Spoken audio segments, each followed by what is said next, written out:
Hey YouTube, this is part 2 of my video of making a lever operated tailstock to lock it into place.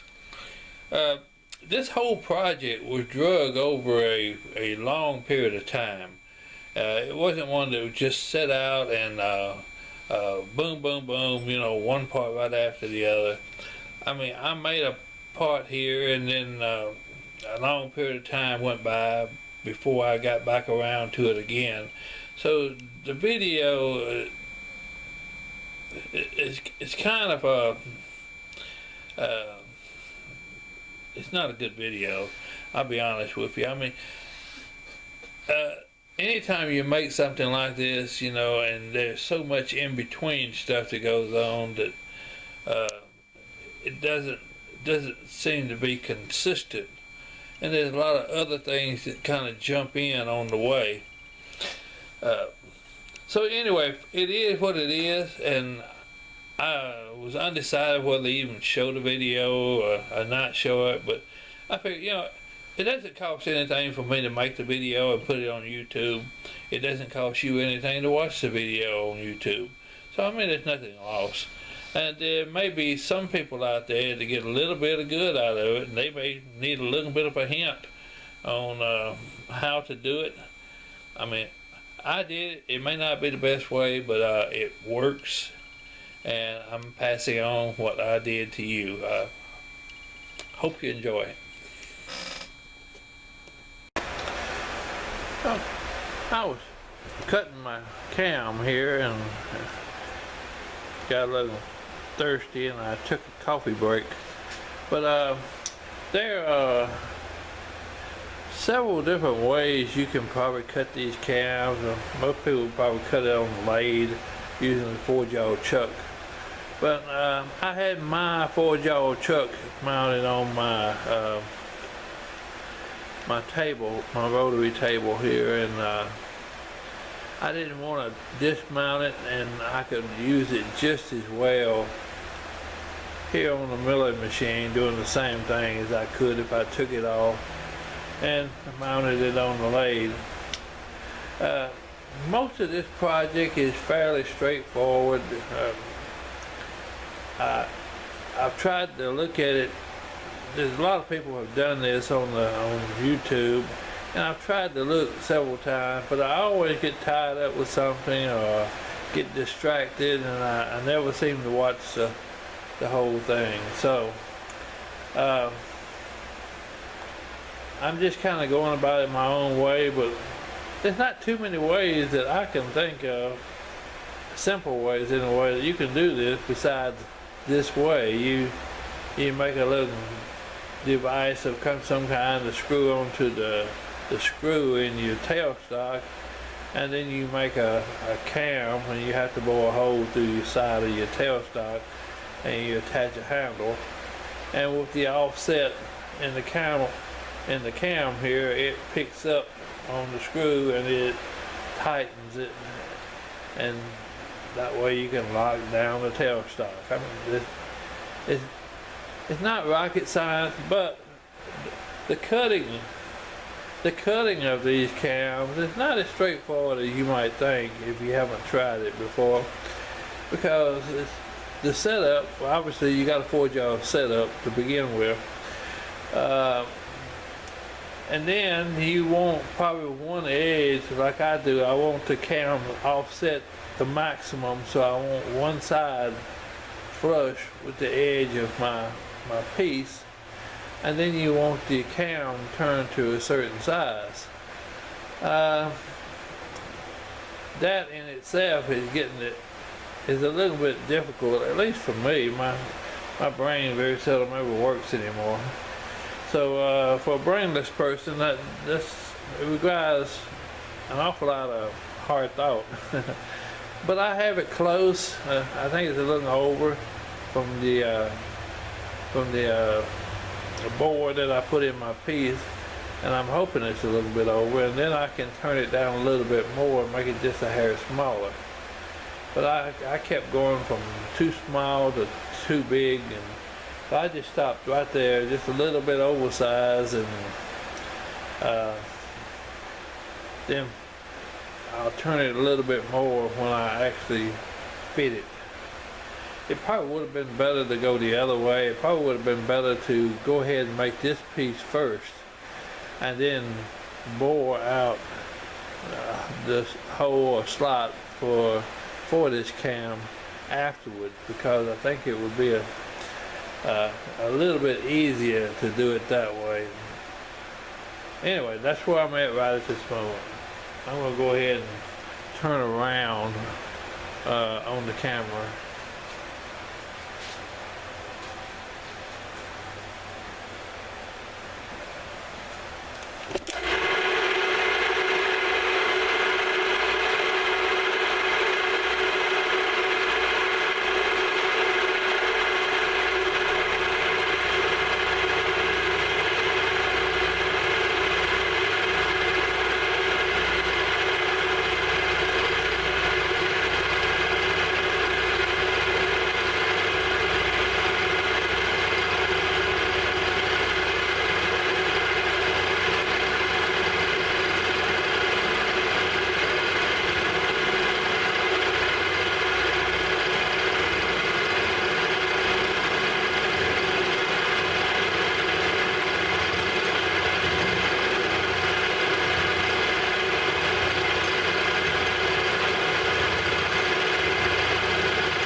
That's enough boring stuff, you know, it's same thing over and over. I'm going to not show every inch of it.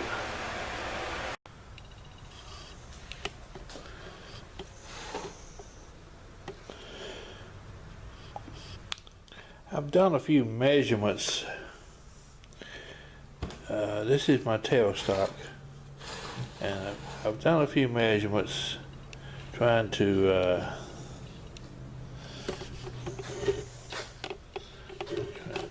if I can get over here and get a little bit more light here. This is the where the boat comes up through here. I had made a bushing some time back, and very close dimensions, very tight, to take the flop out of it, so that it. Some people put springs on their boats to hold this tailstock down. But I felt like if I could just hold it perfectly straight, and I had a spring on mine for a while, but I made this bushing in anticipation of someday finishing the project and making this lever locking arm instead of having to tighten this bolt. But this here holds the stud straight up and down, and it keeps the what would you call this thing here? This is the bottom thing here. If you keep it straight up and down where it can't swing around forward and backward, it doesn't catch under the bottom, and it stays, it doesn't bind as much. There's nothing you can do completely about this, because the ways on these lathes, I mic'd mine. They're different thickness all up and down. They start out thinner in the back, and they steadily get thicker as it heads towards the spindle. So naturally, you have to keep loosening the bolt a little bit to keep being able to push it forward.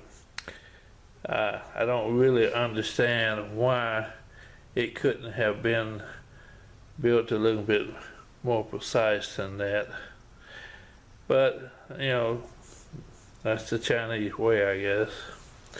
So anyway, that's just what most of us do, is to take the Chinese POS and we like to turn it into what we want as Americans.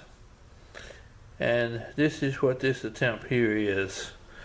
So we're going to see how it turns out. But I have taken the measurements, and with this bolt here in the bottom and a couple of pieces here that I have milled, and I don't remember if I filmed this or not. I made this on the milling machine. Forget what you call that device now. And I have made this on the milling machine with a slot in it. And of course this is going to go over the bolt to take the place of the nut, with the hole here facing where this is going to come in from the side. And supposedly, if it works right, it should be able to catch it at the bottom, and as I spin it forward, pick this up, and that should provide the locking. I may be able to get more details. I can't remember where I filmed these things. It's been so long ago when I made these parts, and I got off on other projects and other things, and I don't really remember where I filmed it or I didn't film it. But anyway, we're going to go ahead and try to show this part. I'll try to put this in my milling vise and drill that hole out to the size of this part of the shaft, which is going to come in through the inside here.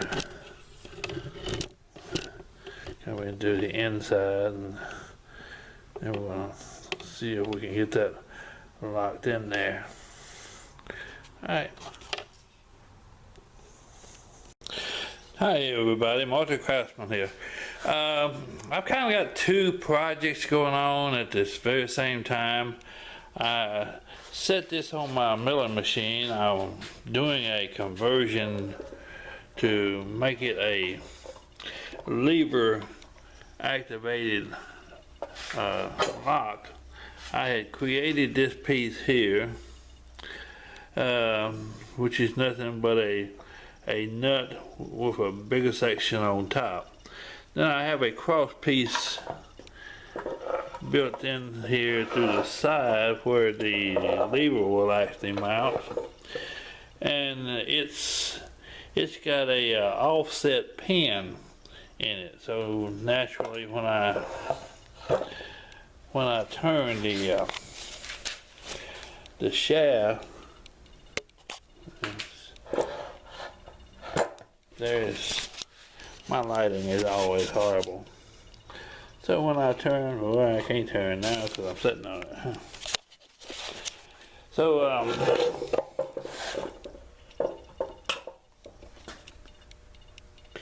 so when I turn this shaft over here on the side,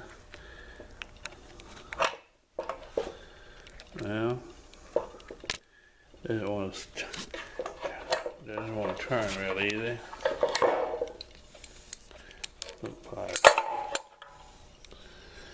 And just a second here. Let's see if I can put the pliers on it.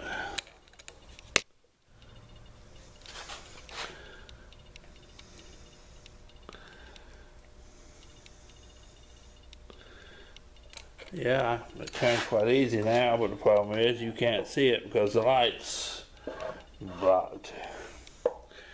When I turn the lever, it picks up on that because of the offset cam. As you can see, it's lifted up, which should be more than enough.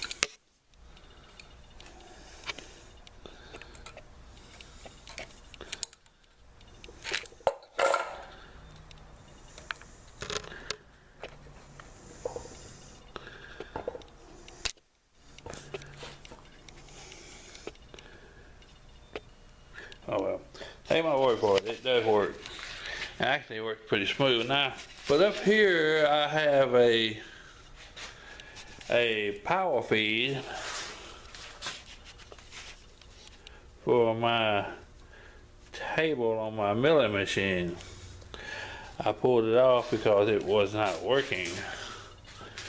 And up here, you have the guts of it, which to start with, I have taken just about everything apart. Took this part here off and the motor will come up. You can take this out, which I did. I was suspecting a bad pot because everything I have read on YouTube about these things, it's always the pot that goes bad. And the pot, if you can't see it, is right here. By pulling this pin out, you can pick this up, and then you take this off here. There's a big gear under there. You take the gear off, you can pull the shaft up. That's about the only way you can get this pot out because it's got such a long shaft, and you have to pull it out, and the motor's in the way, so you have to pull it up. But actually, as checking out the pot, there's nothing wrong with my pot. It's reading exactly as it should be. So I started, see if I can't take this off of there. Okay, I'm back. Laying this circuit board right here. See these two yellow wires I got stuck in there, soldered in. There was a burn up resistor that wasn't reading.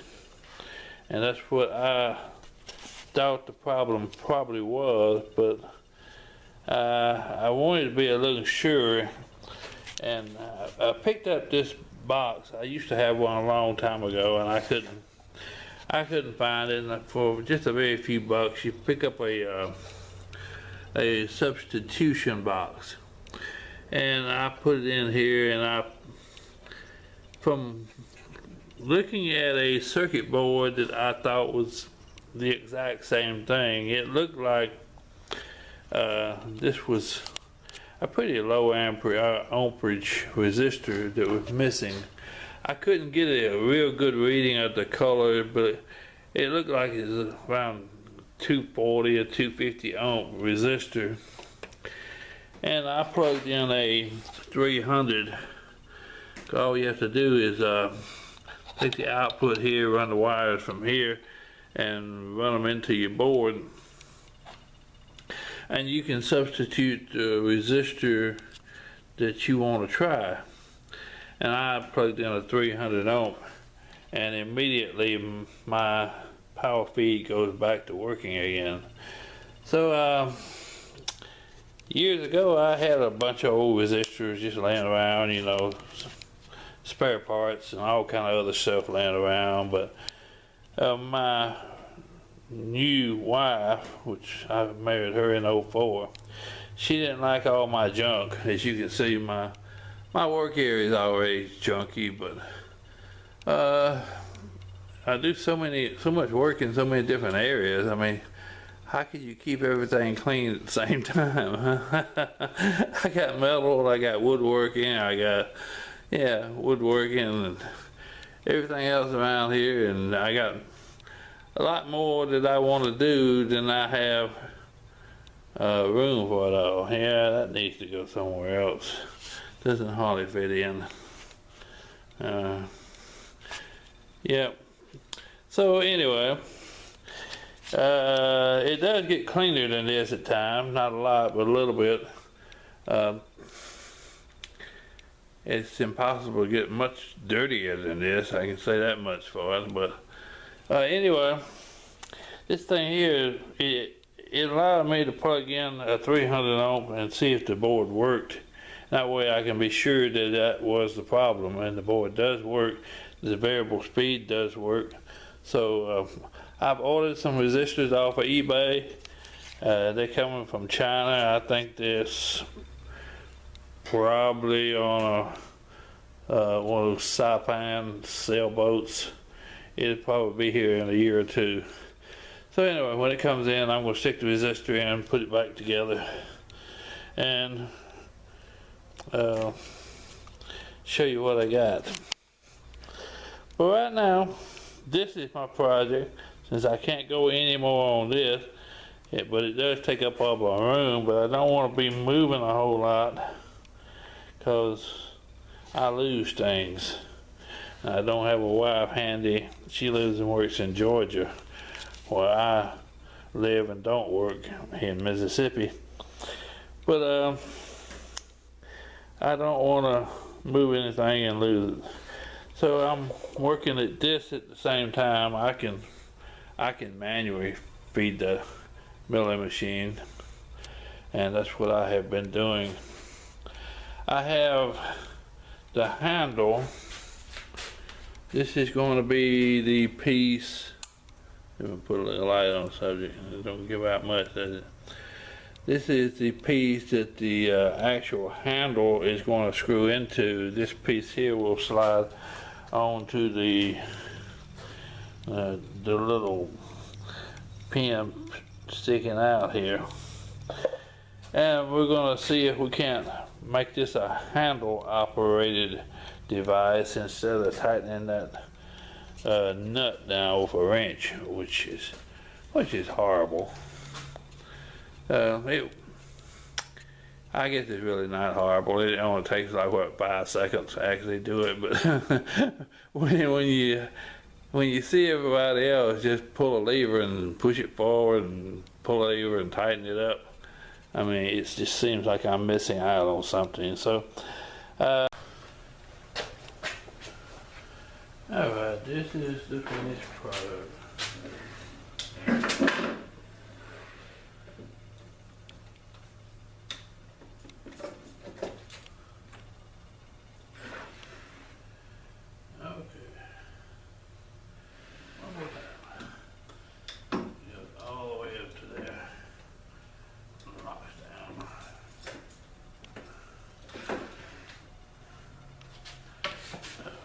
So that be that. Again, has a little bit of a relapse maybe where you can actually see it. Come on the other way.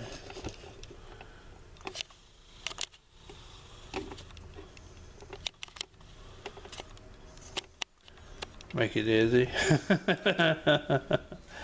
Yeah, the lever here picks up on the little arm because of the pin that's offset. There's much bigger gap here than here. As it goes forward, it gets thicker. I have mic'd it. My hand, you can't see it, can you? Okay. is way back here, it's not much of a gap, but as it goes forward, it gets more of a gap, it gets tighter. So that makes it a little bit more difficult to get it right, but you know, you never use this thing way back here, so you're only going to use it up here anyway, most of the time. And it locks down tight, and here it is loose. I have a screw that I have a screw back here that's supposed to go in and keep it from being able to pull all the way out, so probably need to get that thing in there. But anyway, this project, except for a knob on the lever, it has no knob. I have a few knobs. I can make a knob. Don't know what I'm going to do right now, but that's a different project, knob making. So anyway, I now have it on the lever. I like that better. Alright. Y'all having a good one.